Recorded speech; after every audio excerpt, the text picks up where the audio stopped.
Tutorial. In this session I am going to explain how Laravel migration is working. What is Laravel migration, why do we need a Laravel migration, and how we can create the database with the Laravel migration. We are going to create the table structure.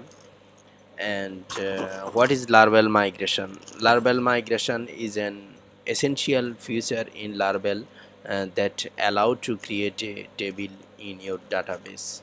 It's allowed to create a modify, delete, alter in your table.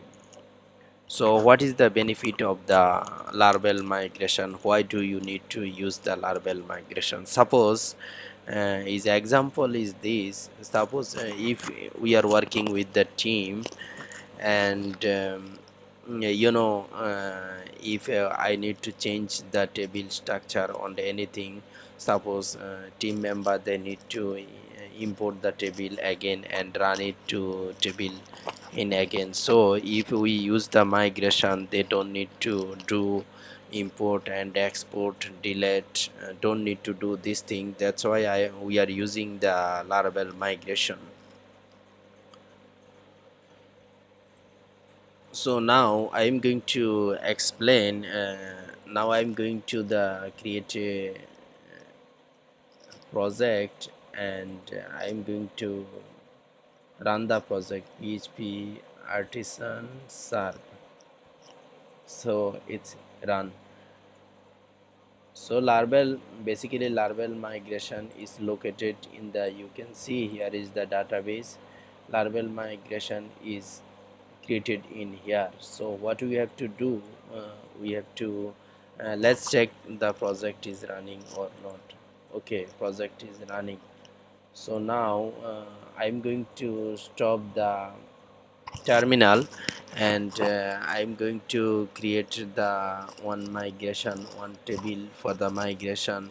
So what we have to do, I have to write the PHP artisan make migration, and I have to write create. Suppose I'm going to create the one student information, student info table, and I'm going to write create equal to student student info. I'm going to press enter. You can see database migration file is created, and by default all is function is coming. And so I have given the table name is student info. So by default you can see here is the two field table ID. Or so if I want to add the more columns, what I have to do, I have to add here table ID string, string. Suppose I will use the student name, right?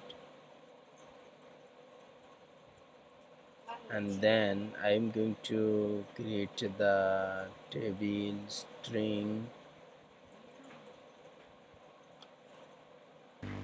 Next column is the like a student name and like class, so it should be string, right?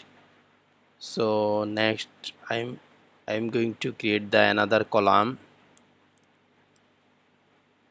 string will be the section. So what I have to do now, I'm going to save this file, and I'm going to migrate the database. So what I have to do, I'm going to the env, and I'm going to create the one database name. I put the database name is YouTube db1. Okay, so I'm going to the php myadmin and creating one database, and now I'm going to migrate the table php artisan migrate. So you can see it's migrate how many tables, because by default some table is came and I just finished the table created in the student info. So let's go back to the browser, and if we reload the database, you can see here is all the table. Just now I created the uh, student info table, right? You can see here is the name, class, section. By default these two column is came from the by build, uh, created, add, updated. So that was the tutorial for the migration. Thank you for watching. If you like and subscribe to my channel, thank you for watching.